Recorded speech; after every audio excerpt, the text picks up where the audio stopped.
Hello, स्वागत है आपका स्टार साइक्यू चैनल पर। मैं प्रवीण कुमार आज आपको मैथ पढ़ाऊंगा और मैथ का आज हमारा एडवांस मैथ शुरू कर रहे हैं और इसका टॉपिक है लाइन एंड एंगल। देखिए शुरू करते हैं। सबसे पहले हम पॉइंट पढ़ेंगे। पॉइंट की अगर हम बात करें, इसे बिंदु भी हम कह सकते हैं और इसको इस तरह से हम डिनोट करते हैं, इस तरह से दर्शाते हैं। पॉइंट की अगर हम बात करें तो पॉइंट एक ऐसा सर्कल है जिसकी रेडियस नहीं होती, यानी कि बिना रेडियस के जो सर्कल बनाते हैं उसको हम पॉइंट बोलेंगे। इसको हम पेन की नोक या फिर पेंसिल की नोक से दर्शाएंगे इस तरह से, ठीक है। लेकिन एक बात हमने ध्यान में रखनी है कि जो सर्कल होता है वो रेडियस के साथ ही होता है, क्योंकि बिना रेडियस के कोई सर्कल हम बना नहीं सकते। अगर कि कभी भी ऐसी बात कही जाए कि बिना रेडियस के सर्कल, तो वो डेफिनेशन हमें अनकम्प्लीट यानी कि प्रॉपर डेफिनेशन नहीं लग रही। तो इसलिए हम बोल सकते हैं जो पॉइंट है इसकी डेफिनेशन कंप्लीट नहीं है, प्रॉपर नहीं है, इसको हम इसकी प्रॉपर डेफिनेशन नहीं मान सकते। तो देखिए पॉइंट जो है उसको हम पेन या पेंसिल की नोक से दर्शा सकते हैं, डिनोट कर सकते हैं। और इसको कैपिटल लेटर से ऐसे मान लें, यहाँ पे पी पॉइंट से, इसको पी के साथ पॉइंट को डिनोट कर सकते हैं। और पॉइंट जो है 0 डायमेंशनल फिगर है और इसका एरिया नहीं होता और न ही इसकी लेंथ होती है, न ही इसकी ब्रेथ होती है, न इसकी हाइट होती है, ठीक है। इन बातों को हमने ध्यान में रखना है। अब एरिया एक बार देख लें इसका। अगर किसी भी सर्कल की अगर रेडियस 0 है तो उसका एरिया अगर हम निकालें सर्कल का, तो इस फार्मूले से निकाल के देखेंगे 0 × 0, तो हमें पता चलेगा कि जो इसका एरिया है वो क्या होगा, हमारा वो 0 ही होगा, ठीक है। तो हमें पता चल रहा है कि जो पॉइंट है उसका एरिया 0 होता है, ठीक है। हमें ध्यान में रखना है। नेक्स्ट जो हमारा पॉइंट है वो अब लाइन करेंगे हम। लाइन की अगर हम बात करें, लाइन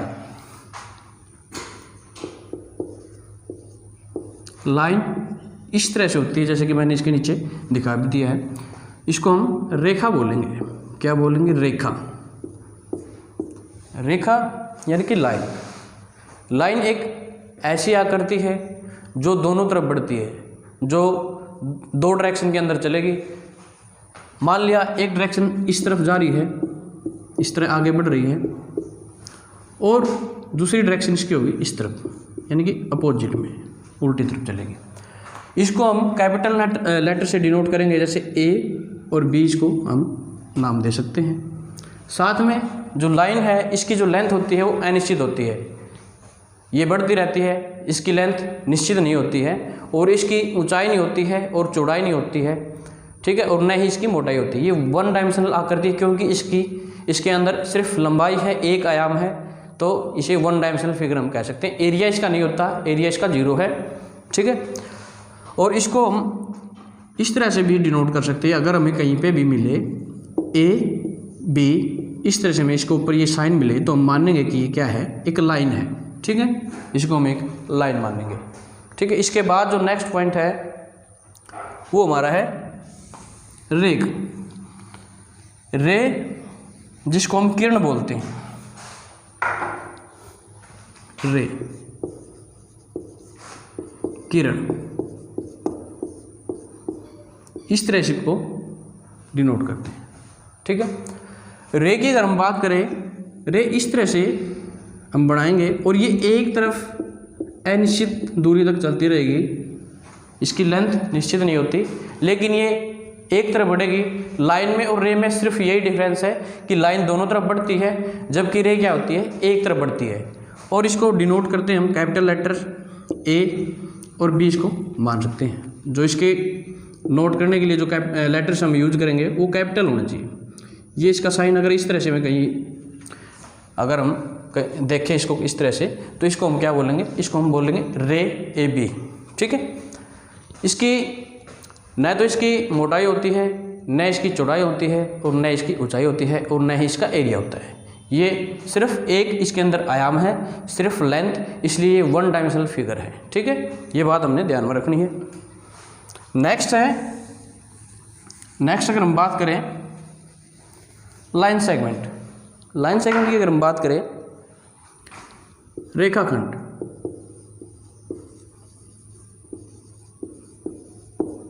रेखाखंड जैसा कि नाम से पता चल रहा है, टुकड़ा यानी कि खंड। लाइन सेगमेंट इस तरह से हम दिखा सकते हैं। जो लाइन सेगमेंट है ये लाइन से लिया गया एक टुकड़ा है जिसकी लेंथ निश्चित होती है और इसके अंदर सिर्फ लेंथ होती है। इस तरह से हम इसको मान सकते हैं। मान लिया हमारे पास एक लाइन है और इस लाइन से यहाँ तक का एक टुकड़ा हम कट कर लें। मान लें यहाँ से इसको कट कर दिया और इस तरफ से भी इसको कट कर दिया, तो हमारे पास ए बी एक लाइन सेगमेंट बचा है। तो हम बोल सकते हैं इसकी लेंथ क्या है, निश्चित है और ये किसी भी तरफ बढ़ता नहीं है और कैपिटल लेटर से इसको डिनोट करते हैं और वन डायमेंशनल फिगर है क्योंकि इसके अंदर सिर्फ लेंथ है। इस तरह अगर हमें मिले तो हम मानेंगे ये क्या है, एक लाइन सेगमेंट है और इसका एरिया नहीं होता है और न ही इसकी ऊंचाई होती है, न इसकी चौड़ाई होती है, न इसकी मोटाई होती है।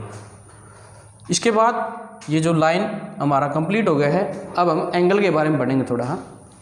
एंगल जो है वो रेज से मिलकर बना होता है। अगर किसी आकृति के अंदर जैसे ट्रायंगल, रेक्टेंगल की बात करें तो उस समय जो एंगल बना होता है वो लाइन सेगमेंट से मिलकर बना है। लेकिन जब अकेले एंगल की बात करेंगे तो वहाँ हम देखेंगे ज़्यादातर एंगल इस तरह से हमें दिखाई देंगे।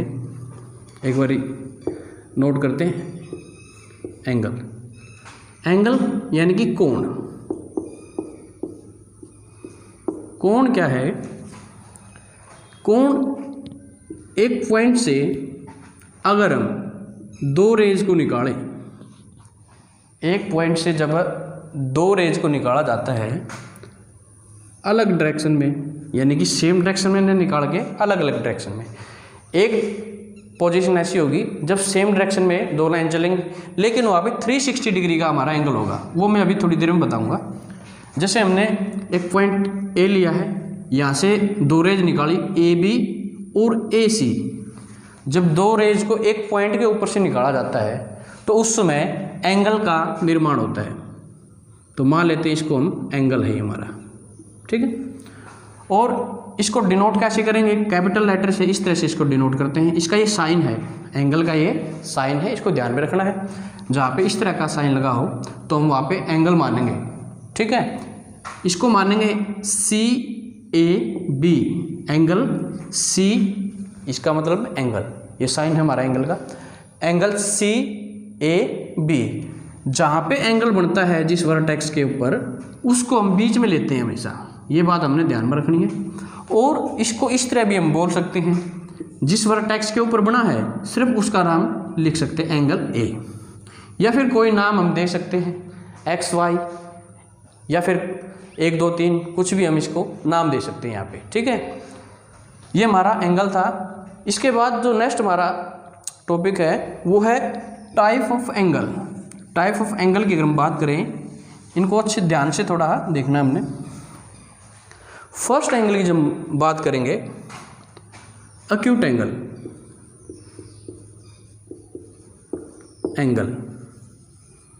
अक्यूट एंगल जो हमारा न्यून कोण इसको बोलते हैं। अक्यूट एंगल यानी कि न्यून कोण। ये जो कोण है, ये कोण 90 डिग्री से कम होता है और 0 डिग्री से ज़्यादा होता है। यानी कि इसकी जो इक्वेशन है वो हम इस तरह से देख सकते हैं।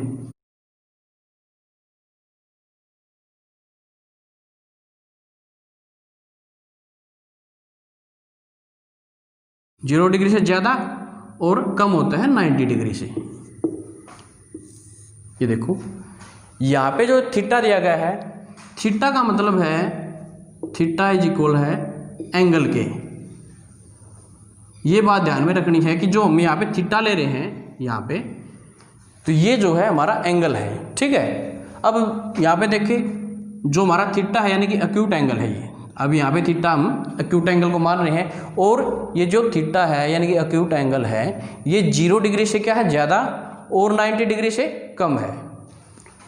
इसको इस तरह से हम देख सकते हैं, यहाँ से मान लिया 90 डिग्री का हमारे यहाँ पे बनता है एंगल, लेकिन इससे इस साइड यानी कि यहाँ पे मान सकते हैं, यहाँ पे इससे इस साइड जितने भी एंगल बनेंगे वो एक्यूट एंगल होंगे। मान लिया हम यहाँ से एक एंगल यहाँ से निकाल देते हैं, ठीक है, तो ये हमारा जो होगा एक्यूट एंगल होगा, एंगल ABC। तो इसको एक्यूट एंगल बोलेंगे क्योंकि 90 डिग्री से कम है। इसके बाद नेक्स्ट है राइट एंगल। इसको हम क्या बोलते हैं, समकोण इसको हम कह सकते हैं। ये क्या होता है, ये होता है थीटा की वैल्यू इसके अंदर क्या होती है 90 डिग्री, यानी कि प्रॉपर 90 डिग्री का एंगल हमारा राइट एंगल होता है, यानी कि समकोण। इसको इस तरह से हम दर्शा सकते हैं, यानी कि जो एंगल होगा हमारा वो बिल्कुल सीधा होगा 90 डिग्री का एंगल, यानी कि समकोण, ठीक है। ये होता है राइट एंगल यानी कि समकोण। इसको यहाँ पे थीटा जो हमारा वो है राइट एंगल। नेक्स्ट जो हमारा थर्ड जो एंगल हमारा वो है obtuse angle. Obtuse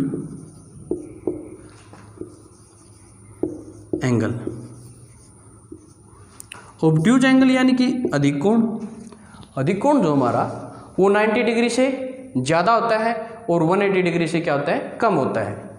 obtuse angle अधिक कोण है वो क्या होता है 90 डिग्री से ज़्यादा और कम किससे होता है 180 डिग्री से, यानी कि कम किससे है 180 डिग्री से। ये हमारा ऑब्ट्यूज एंगल है, ठीक है। और इसको अगर हम देखें इस तरह से हम इसको देखेंगे, ये जो हमारा एंगल होगा ये 90 डिग्री से ज़्यादा, क्योंकि 90 डिग्री एंगल यहाँ पे बनता है, ठीक है। स्ट्रेट लाइन जो होती है वो 90 डिग्री, और इससे ज़्यादा अगर इस साइड आते हैं और यहाँ पे जो 180 डिग्री की जो लाइन है इससे ऊपर, यानी कि इससे इधर जो 90 डिग्री का एंगल है और 180 डिग्री से ऊपर, ये जो एंगल बनेगा हमारा ये हमारा होगा ऑब्ट्यूज एंगल, ठीक है। उसके बाद नेक्स्ट जो हम देखें, नेक्स्ट आता हमारा स्ट्रेट एंगल।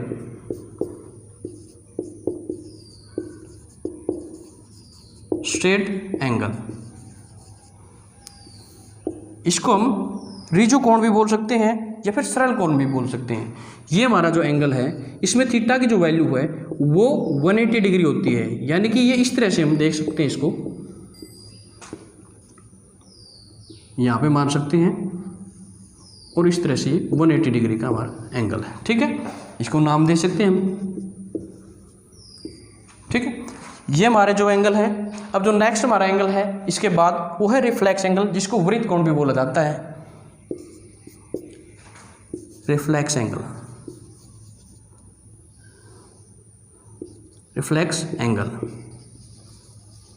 इसको हम क्या बोल सकते हैं वृत्त कोण बोल सकते हैं।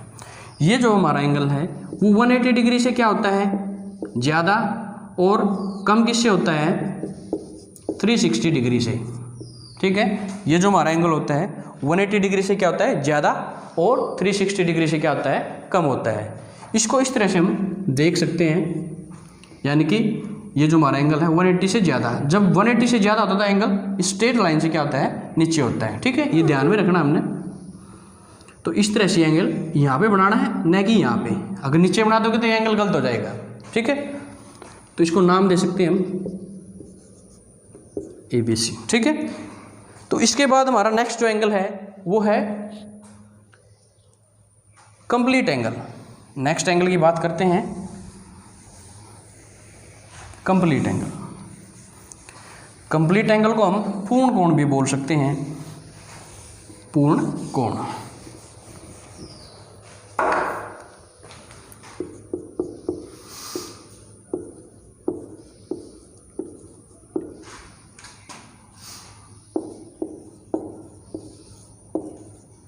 कंप्लीट एंगल, पूर्ण कोण, ठीक है। कंप्लीट एंगल जो होता है हमारा ये होता है थीटा की वैल्यू इसके अंदर हम 360 डिग्री मानेंगे, यानी कि कंप्लीट एंगल जो है, जो पूर्ण कोण हमारा वो 360 डिग्री का होता है। और जब मैंने एंगल की डेफिनेशन बताई तो मैंने बताया था कि जब एक पॉइंट से एक रे को निकाला जाता है और जब एंगल बनाने के लिए दूसरी रेज निकाली जाती है वो उससे अलग डायरेक्शन के अंदर होती है। लेकिन एक पोजीशन ऐसी है जिसमें सिर्फ एक ही डायरेक्शन के अंदर हम एंगल बना सकते हैं। दोनों रेज को एक डायरेक्शन में लेके जाएंगे और वहाँ पे एंगल का निर्माण होगा और दोनों जो रे हैं वो एक दूसरे के ऊपर होगी। तो वो पोजीशन क्या है? वो पोजीशन ये है हमारी 360 डिग्री का जो एंगल होगा हमारा। तो इस कंडीशन में क्या होगा, इस कंडीशन के अंदर जो हमारा एंगल है उसमें दोनों रेज एक ही डायरेक्शन में जाएंगी और एक दूसरे के ऊपर होंगी कंप्लीट एंगल के अंदर। ये हमने ध्यान में रखना है। नेक्स्ट जो हमारा है वो है कॉम्प्लीमेंट्री एंगल।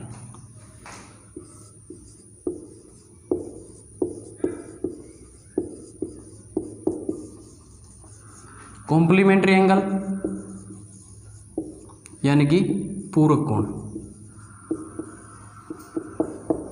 और एक होता है हमारा सप्लीमेंट्री एंगल।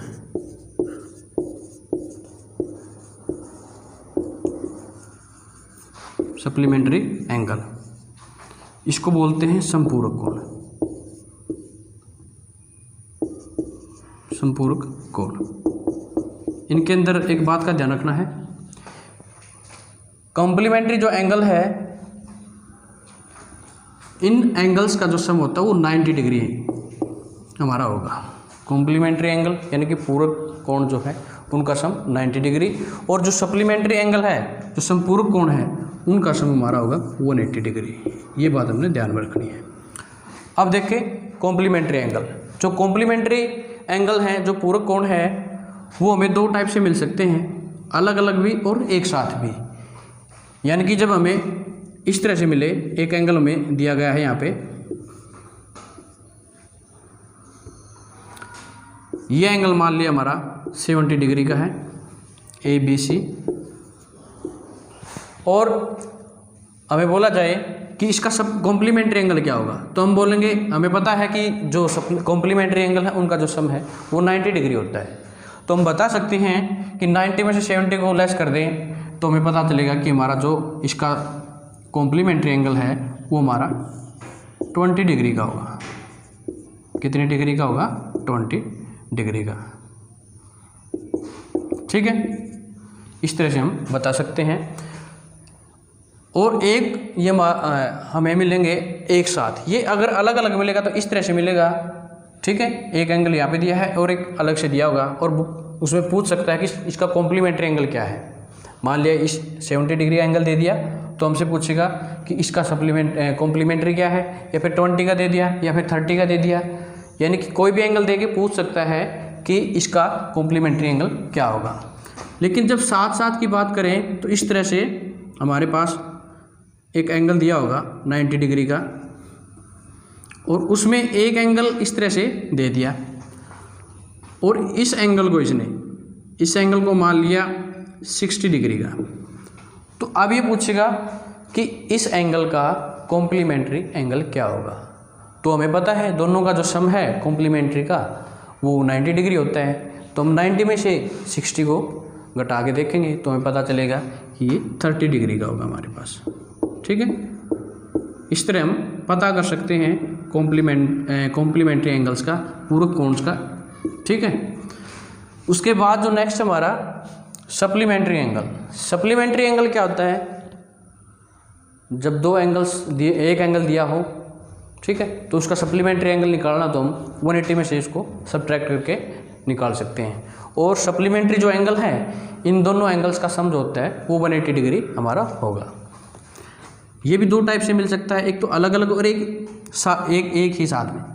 अगर अलग अलग दिया तो इस तरह से दे सकता है। मान लिया हमारे पास एक एंगल है यहाँ पे, ठीक है, इसने ये एंगल जो हमें दे दिया 110 डिग्री का।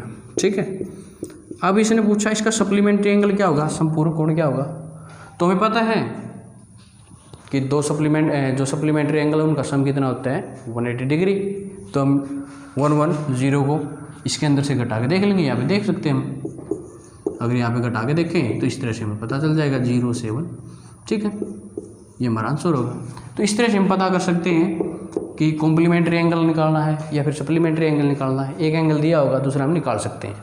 ठीक है, तो इसका जो सप्लीमेंट्री एंगल होगा वो हमारे पास यहाँ पे 70 डिग्री का होगा। ठीक है, इस तरह से इसको पता कर सकते हैं हम। और नेक्स्ट इस तरह भी अगर एक साथ दिया हो तो इस तरह से दिया होगा। इसके अंदर थोड़ा ध्यान रखना है। जब एक स्ट्रेट लाइन दी हो और इसके ऊपर दो एंगल इस तरह से क्रिएट किए हो, AOB और C, ये एंगल मान लिया इसने दे दिया हमें 60 डिग्री का, ठीक है, ये एंगल हमें 60 डिग्री का दिया है। तो ये एंगल कितना होगा हमारा, हमें पता है कि स्ट्रेट लाइन के ऊपर बने एंगल 180 डिग्री के होते हैं, और दूसरा हमें ये भी पता कि जो सप्लीमेंट्री एंगल है उनका जो सम होता है वो 180 डिग्री होता है। तो हम दोनों तरीके से इसको निकाल सकते हैं। तो ये हमारा हो गया 120 डिग्री का। लेकिन अब थोड़ा सा ध्यान दें कि जब एक लाइन के ऊपर दो एंगल बने हुए हो तो उन्हें रेखिक कोण भी कह सकते हैं, ठीक है, रेखिक कोण बोल सकते हैं, लीनियर पेयर एंगल हम इसको बोल सकते हैं, ठीक है। तो ये इसके अंदर ध्यान रखना है। इसको सप्लीमेंट्री तो बोलेंगे, साथ में इसको लीनियर पेयर एंगल भी बोल सकते हैं, ठीक है। नेक्स्ट है इसके बाद vertically opposite angle. Vertically opposite angle, opposite का मतलब एक दूसरे के अपोजिट जो एंगल दिए होते हैं, इस तरह से हम मानेंगे ये A है, B, C, D और इसको O मान लेते हैं, ठीक है। अब यहाँ पे देखें, ये जो एंगल दिया हमारा, मान लेते हैं ये एंगल X है, ठीक है, ये एंगल हमारा क्या है, X मान लेते हैं, ठीक है। तो इसके अपोजिट में, यानी कि इसके अपोजिट में तो ये एंगल है, तो ये जो हमारा एंगल है वो एंगल इस एंगल के बराबर होगा। तो ये X है तो ये भी X होगा, ठीक है। या फिर इस तरह मान सकते हैं, ये 70 है तो ये भी 70 होगा, ठीक है, इस तरह से मान सकते हैं इसको। लेकिन अब यहाँ पे देखिए, मान लिया ये एंगल हमारा 70 डिग्री का है, तो ये एंगल कितना होगा, यानी कि ये एंगल। अब एक बार इस लाइन को हम हटा देते हैं। अभी 2 मिनट पहले हमने सप्लीमेंट्री एंगल किया था, ठीक है, लीनियर पेयर एंगल भी किया था, ठीक है। उसमें हमने देखा था कि एक लाइन के ऊपर जो बने हुए एंगल है ना, उनका जो सम है 180 डिग्री होता है। अगर यहाँ तक का जो एंगल था वो 70 डिग्री है तो कंप्लीट ये कितना, 180 डिग्री का, ये 70 है तो ये कितना बच गया इस साइड का, बताओ। कंप्लीट जो हमारा होगा वो कितना होगा, वो 180 डिग्री का। लेकिन ये 70 तो ये हम बता सकते हैं, अब ये 110 डिग्री का होगा, ठीक है। अगर ये 110 का है तो ये इसके अपोजिट हो गया, तो ये भी 110 डिग्री का होगा।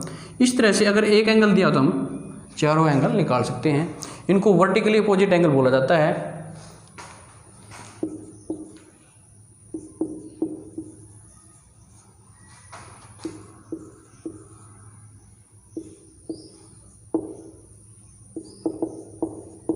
वर्टिकली अपोजिट एंगल, शीर्षाभिमुख कोण इनको बोलेंगे, ठीक है। ये बात ध्यान में रखनी है। और इसके बाद अगर हम बात करें, नेक्स्ट हमारा जो होगा वो होगा पैरेलल लाइन। नेक्स्ट हमारा जो होगा वो होगा हमारा पैरेलल लाइन, ठीक है, ये हमने ध्यान में रखना है। पैरेलल लाइन एक ऐसा टॉपिक है जो हमारे जो आने वाले जो ट्रायंगल्स के जो टॉपिक है उनमें ज़्यादातर ये हमें देखने को मिलेगा, तो इसको अच्छे तरीके से कर लेना है। पैरेलल लाइन की अगर हम बात करें,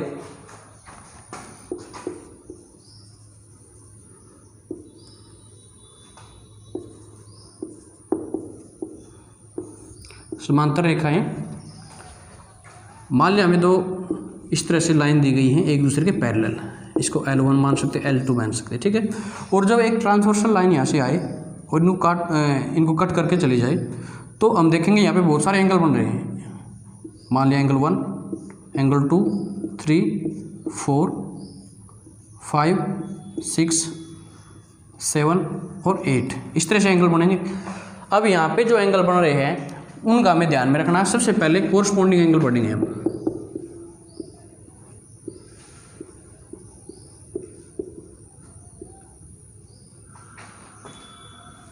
कोरस्पॉन्डिंग एंगल,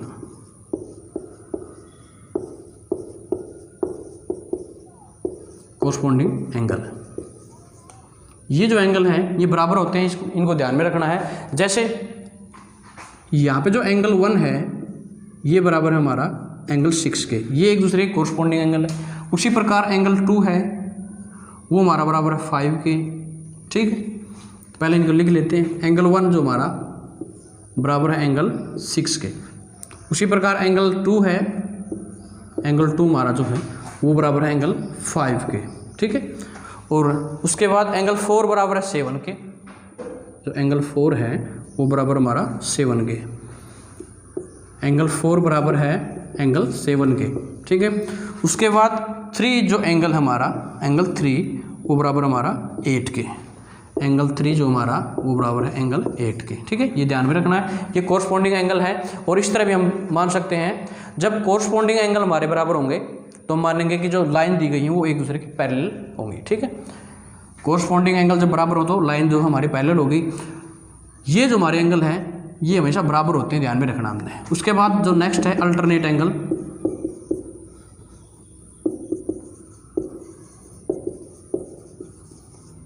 ठीक है। अल्टरनेट एंगल, कोरस्पॉन्डिंग एंगल को हम संगत कोण भी बोलते हैं, और जो अल्टरनेट एंगल है एकांतर कोण है वो हम देखेंगे यहाँ पे। अब मानते हैं जैसे एंगल 3 जो हमारा वो बराबर है एंगल 6 के। एंगल 3 जो हमारा वो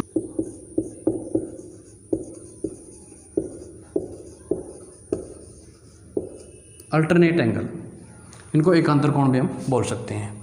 अल्टरनेट एंगल जो हमारे, जैसे एंगल 3 जो हमारा ये बराबर है 6 के। एंगल 3 इक्वल एंगल 6 के, ठीक है। एंगल 4 बराबर है 5 के।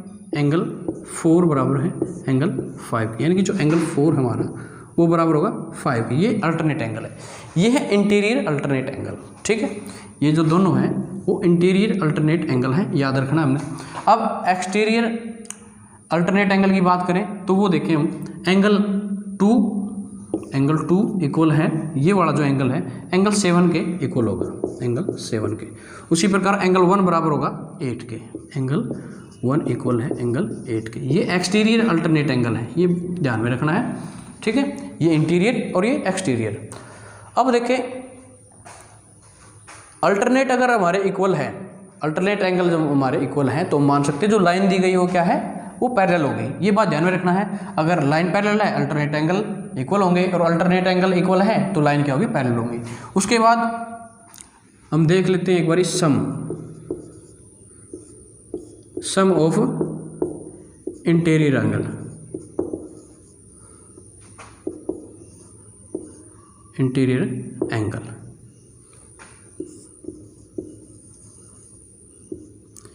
सम ऑफ इंटीरियर एंगल की अगर हम बात करें तो वो 180 डिग्री होता है, ठीक है। 180 डिग्री। जैसे हमारा इंटीरियर एंगल की बात करें तो एंगल 3 और 5 का जो सम है वो हमारा 180 डिग्री होगा। एंगल 3 और 8 का सम जो है वो 180 डिग्री होगा। उसी प्रकार इंटीरियर एंगल 4 और 6 भी है, और इनका सम हमारा क्या होगा, 180 डिग्री। इनका भी हमारा जो सम होगा 180 डिग्री होगा, ठीक है। ये बात ध्यान में रखनी है।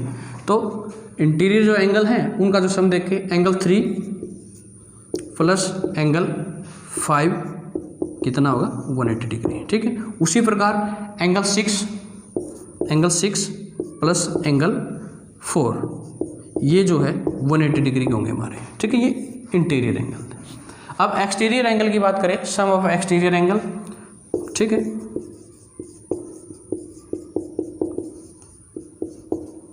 सम ऑफ एक्सटीरियर एंगल की बात करें, अंतः कोणों का योग और बाह्य कोणों का योग 180 डिग्री होता है। इनका योग जो होता है वो भी 180 डिग्री होता है, लेकिन वो जो एंगल है कौन से, ये हमने ध्यान में रखना है। जैसे ये एंगल जो हमारा है angle 2 and angle 8, angle 2 and 8, angle 2 plus angle 8 जो हमारा है वो 180 डिग्री होगा। ये एक्सटीरियर एंगल है। उसी प्रकार एक्सटीरियर एंगल अगर हम बात करें 7 और 1, एंगल 7 और एंगल 1, ये जो हमारे एंगल हो गए इनका जो सम होगा वो 180 डिग्री होगा। ये हमारे एक्सटीरियर एंगल है, ठीक है। तो ये लाइन एंड एंगल हमारा कंप्लीट है। इसके बाद नेक्स्ट जो हमारा टॉपिक है वो हम ध्यान में रखेंगे। और इसमें एक बात और ध्यान में रखनी है, अगर इंटीरियर एंगल्स का जो सम है वो 180 डिग्री है तो हम मान सकते हैं कि जो ये लाइन दी गई है ये पैरेलल होगी हमारी। ठीक है। नेक्स्ट जो हमारा टॉपिक है वो है एंगल बाइसेक्टर।